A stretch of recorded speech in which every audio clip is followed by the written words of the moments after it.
अब जब Android Studio और SDK कंपोनेंट्स का इंस्टॉलेशन कंप्लीट हो चुका है, तो let's create our first project in Android Studio. इस फर्स्ट स्क्रीन पर click on start a new Android Studio project. From the choose your project screen that comes up, select the option empty activity and click on next. अब इस configure your project screen में application name को as activity lifecycle डाल दीजिए। अब इससे पहले कि हम proceed करें, let's understand what all these things on the screen mean. So यहाँ हमारे पास name है, which is the name of the app that will be displayed on your phone when we will make and run our Android app. हम इस name को बाद में change भी कर सकते हैं। देन हमारे पास ये पैकेज नेम है। अगर आप यहाँ देखें तो पैकेज नेम में कंपनी का डोमेन नेम रिवर्स ऑर्डर में दिया गया है। So it says here com.example instead of example.com। चलिए इसे com.internशाला में चेंज करते हैं। उसके बाद इसमें ये डॉट है और फिर एप्लीकेशन का नाम है। ये वही नेम है जो हमने ऊपर नेम सेक्शन में दिया था। सो जब हम एंड्रॉयड एप्लीकेशन बिल्ड करते हैं, it gets created inside a package. ये पैकेज सभी एंड्रॉयड एप्लीकेशंस के लिए यूनिक होता है। So make sure you put a unique package name here. अब क्योंकि आप में से काफ़ी लोगों के पास डोमेन नेम नहीं होगा, सो आप सिंपली अपना नाम यहाँ लिख सकते हैं instead of the name of a domain. For example, you may write com.sneha or com.john. It need not be a real domain as of now. So, package name applications की सभी फाइल्स को एक ही पैकेज या organisation name के under group कर देता है, जो आपकी तब हेल्प करेगा जब आप अपना ऐप प्ले स्टोर में अपलोड करेंगे। और इसलिए पैकेज नेम यूनिक होना चाहिए so that the operating system can identify it as a unique application. For example, Google के पास 2 applications हैं, YouTube और Gmail. The package name for each would look like this. आप देख सकते हैं कि even though domain name same है, but application name different है और इसलिए package name unique बन जाता है। This is also helpful जब आपके पास सेम डोमेन के अंडर मल्टीपल एप्लीकेशंस होते हैं। उस केस में प्ले स्टोर सेम डोमेन वाले सभी एप्लीकेशंस को साथ में ग्रुप कर देता है। फॉर एग्जाम्पल, जब हम प्ले स्टोर में गूगल सर्च करते हैं तो गूगल के क्रिएटेड सभी एप्लीकेशंस सर्च रिजल्ट्स में अपीयर करते हैं। चलिए अब इस नेक्स्ट सेव लोकेशन सेक्शन में चलते हैं। ये वो लोकेशन देता है जहां आपका प्रोजेक्ट सिस्टम में सेव होगा।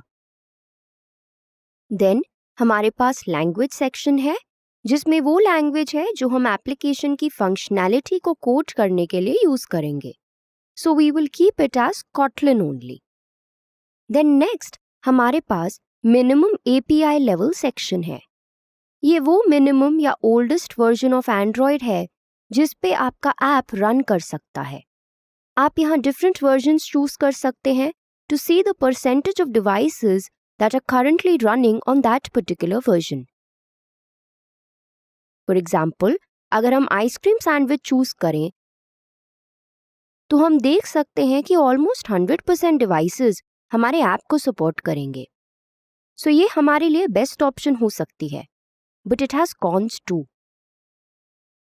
एक ऐसा ऐप बनाना जो कि पुराने डिवाइसेस पे सपोर्टेड हो can be a bit challenging, क्योंकि इसका डेवलपमेंट कोड इवॉल्व हो चुका होगा और हमें डिफरेंट डिवाइसेस के लिए डिफरेंटली कोड करना पड़ सकता है। हेंस हम ट्राई करेंगे कि API मिनिमम हो और वो मैक्सिमम नंबर ऑफ डिवाइसेस पे सपोर्टेड हो, but that also supports the latest code practices. इसलिए हम API 18 चूज करेंगे, that is supported by approximately 96% devices. हम आपको भी इस ट्रेनिंग के लिए सेम रेकमेंड करेंगे। अब इसके नीचे हमारे पास 2 चेक बॉक्सेस हैं। The first one says the project will support instant apps and the second says use Android X artifacts. ये दोनों कॉन्सेप्ट्स बिगिनर्स के लिए काफ़ी कॉम्प्लिकेटेड हैं and we will not be explaining them in this training. Let's keep them as it is. चलिए अब finish पर click करते हैं. अब ये विंडो ओपन होगी. जैसा कि आप देख सकते हैं यहाँ कुछ प्रोसेसेस रन कर रहे हैं. Please let them run and make sure कि आपके सिस्टम में प्रॉपर इंटरनेट कनेक्शन है. हम स्टेबल इंटरनेट कनेक्शन पर इसलिए स्ट्रेस कर रहे हैं क्योंकि एक ऐप बनाने के लिए एंड्रॉयड स्टूडियो को काफ़ी सारे टूल्स और लाइब्रेरीज की ज़रूरत होती है और ये सब SDK के साथ डाउनलोड नहीं हो सकते हैं. इसलिए ये सब नया एंड्रॉयड प्रोजेक्ट बनाते टाइम सिंक होते हैं. ऑल्सो ये वन टाइम प्रोसेसेस हैं और एक बार ये कंप्यूटर में डाउनलोड हो गए तो ये कैश मेमोरी में स्टोर हो जाते हैं और वहीं से यूज़ होते हैं. सो मेक श्योर जब भी आप एंड्रॉयड स्टूडियो में कोई नया प्रोजेक्ट क्रिएट करें तो आपका सिस्टम एक अच्छे इंटरनेट कनेक्शन से कनेक्टेड हो.